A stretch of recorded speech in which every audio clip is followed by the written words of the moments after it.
None of us were prepared for what we'd find that night, or how much it would change us all. I arrived just as the sun began its slide into the slumber of a dark night. The town stank of a desperate longing to be what it once was. We're at GDC catching up with Ron Gilbert here to talk about Thimbleweed Park. We've got Agent Ray, Agent Reyes, and Ron to tell us all about this. The three playable characters, Agent Reyes, and Ron. You get to play me in the game. Really? That's an Easter egg I did not know. Spoiler. So, first of all, for those who are unfamiliar with Thimbleweed Park, how would you describe it? Thimbleweed Park it's a kind of a classic point-and-click adventure game, but we're taking a more of a modern approach to kind of how we tell stories today and how like puzzles are constructed today. But it's still kind of a fun classic adventure game, and it's the story of these two detectives, Agent Ray and Reyes, and they show up in the town of Thimbleweed because his body has been found in the river, and as they investigate what happened to the body, they uncover this really interesting, really bizarre story that's kind of going on in town. So the game isn't really a murder mystery and that you're trying to figure out the body. The body is really just this excuse, to kind of get the story rolling. It is sort of a device that has been used elsewhere as well. This sort of murder mystery turns into something greater, and perhaps the story of a town more than anything else. What inspired you for this setting, this scenario? I've really liked Twin Peaks, and I think Twin Peaks, is kind of a story of this little town, and obviously there's this, dead girl that's discovered, but the town is just really bizarre and interesting, right? And I've always liked David Lynch, and I think he has this great ability to kind of take these very normal settings and slowly twist them into something bizarre, and that's something I've always been interested in doing, and I think you see a lot of that influence, in Thimbleweed Park. The characters, of course, of Twin Peaks is something that really stands out. What can you tell us of the characters of this town, and are there any examples you can give of what they're like? Yeah, I mean, there are 5 playable characters in the game. So there's 2 agents that show up, but there's also Ransom the clown. He's this clown that has been cursed that he can't remove his makeup. And so he's stuck out at the old circus, and everybody in town hates him, and he's kind of a jerk. He's a complete jerk. There's Dolores. The whole game takes place in 1987, by the way. There's Dolores. She's a computer programmer, and she really wants to be a game designer. So she, you kind of follow her story and then what her place in the town. And then there's Franklin, the last playable character. He's actually dead, and so he's a ghost, and so you play him as a ghost throughout the game. And then there's lots of other weird characters. There's the sheriff, who's really strange, and he kind of wants to get rid of you. It's like he acts like he's helpful, but he's not really that helpful. And then there's the coroner, and he's the same way. He's kind of shifty, and you're never sure what's going on. There's the people that run the diner that seems to be poisoning everybody in town. So it's like, well, what's up with them? What are they up to? There's a guy that walks around in a giant pizza costume, so you're really, what's up with this guy? So you kind of meet all these really strange characters, and you're slowly starting to puzzle together what's going on in the town. Very interesting scenario. And what's the significance of 1987? I mean, obviously there could be multiple, I guess, but why did you want to set it in the 80s? The game is set in 1987 because that's when Maniac Mansion was released, and we just kind of thought, well, this is really.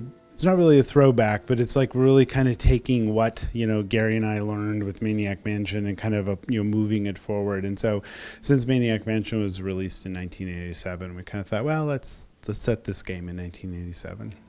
That is certainly fitting. When it comes to adventure games, the recent trend has been to sort of focus on the narrative solely, but it feels like this game is also equally focused on puzzle solutions and actually making the player sort of have to earn that progress in the story. Yeah, a lot. I mean, a lot of modern games do that. It's like they really have focused, solely on narrative, and I think narrative is really important. But I also think puzzle solving is also fun. That you're going around and you're not only talking to the characters, but you're manipulating the world in a way because you're picking up stuff and you're figuring out how things fit together. And I think that's interesting, and that really was a staple of a lot of those old games. I mean, maybe even more so than narrative was back then. But I think there's a nice melding of those two things that can happen. You can have nice narrative, you can talk to people, but you can also have smart, intelligent puzzle solving going on in the game. You just imagine that why it's more focused on narrative today is that people want to have a little bit more control over the pacing, perhaps. How do you sort of handle that and make sure that the story fits to what might be slow pacing for someone who's taking their time to progress, or someone who's just rushing through the puzzles and is really sort of wonderfully gifted in solving these things? Right. Yeah, I mean, narrative is important, right? You have a story, and in things like movies, like scenes drive the story forward. And I think in adventure games like this, puzzles drive the story forward. That you've got this narrative, and then as you're solving these little puzzles, they push the narrative forward in some ways. And in terms of pacing, it's really just it's kind of about how fast you're moving through stuff, or how in depth you want to go to things, right? Because if you do want to just kind of get through the game, solve the puzzles, you only touch just the very top of the narrative. But the narrative, you can go a lot deeper with it. You can explore the dialogues. You can really find out, well, what's up with the sheriff. You can really figure out what's going on. And so there's kind of two different layers. There's the kind of the puzzle layer and the narrative layer, and you can kind of go as deep as you want into the narrative layer. I also get the feeling that one thing that old school adventure games tended to be kind of linear, but here there is a little bit more freedom. You can pick your character that you're playing with, and is there any sort of branching thing as well, or is it purely a linear sort of story that you're experiencing? Well, you have the 5 playable characters. So in the game, there's actually 6 stories being told. There's the main story, of the game. Then each of the characters has their own stories. Agent Ray has a story, Reyes has his story, and then Dolores Franklin. All those people have stories. And the thing is, you can focus only on the story the main story of the game. You can take the game all the way to the end and finish it. But if you want, you can then go and explore, Franklin's story, and all of those stories have their own endings to them. So you can kind of get Ransom's ending, but maybe not Dolores's ending. Or if you really want to be a completionist, you can go get all the different endings for all the characters and see how they kind of tie in.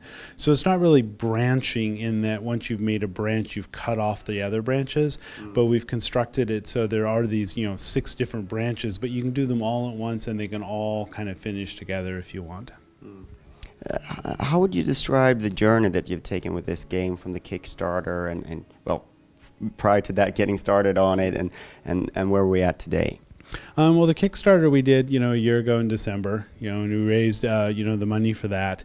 We've spent about, a little over a year working on the game, and it's been a lot of fun. It's been a lot of fun, to work with Gary and David and the rest of the team again, and really kind of construct this game. And it's also been a challenge. It's been interesting to look at the game from we want to make a game that is a classic adventure, but we also want to make a game that more modern players are going to enjoy. There's the sensibilities of, like you said, the more narrative focused stuff. So how do we make those two things meld together? That's been a lot of fun to do. And I understand the next thing that's going to get added is voices, or in the next few months. What would you say that adds, and what are you looking for in terms of getting the voices in there? Yeah, voice can add a lot, and it's an optional thing, because some people who really enjoy the classic games, they don't want to hear the voice, right? So you can turn it off. If you don't want to hear the voice, you don't have to. But I think voice does add a lot. I think it adds, actors can bring so much more to the personality of the characters and how they're voiced. I think voice also speeds up the pacing a little bit. I think the game moves a little bit faster when you're dealing with the voice and that kind of stuff. And I also think it helps it appeal to more modern adventure gamers. They're used to hearing stuff. They're used to the voice. And so having that kind of voice I think is pretty important. Have you nailed down any of the talent yet, or? We know the actress that's playing Agent Ray because we used her voice in the trailer, so we needed to cast her quickly. But the other people, we're still going through the casting process, and we haven't figured anyone out yet. What's the road ahead with the game and the project? When do you hope to be finished? We're hoping to be finished either in October or in January. We're not completely sure we can get everything done to kind of the quality level that we want to get done by October. And if we don't do that, we'll just kind of slip it till January just to avoid the Christmas, type stuff. So either one of those two dates. But, I gave you a quick demo of the game. The whole game is to that state, right? Mm-hmm. So everything is really, kind of done. And now we're just going through and we're doing a lot of polish. We're doing a lot of play testing where we bring people in and we watch them play the game, and we're seeing, where they had, issues or problems or little things they didn't understand. And then we're going back and, tweaking those things to make it, a little more clear as what's happening. And it's PC and Xbox One? It's PC, Mac, Linux, Xbox, and it will be on iOS and Android as well. And then hopefully PlayStation and some other platforms. Sounds good. Thank you so much for your time. Thank you. Then a couple of pigeons told me about the signals, and I knew. I knew that this was all part of something bigger than I planned for.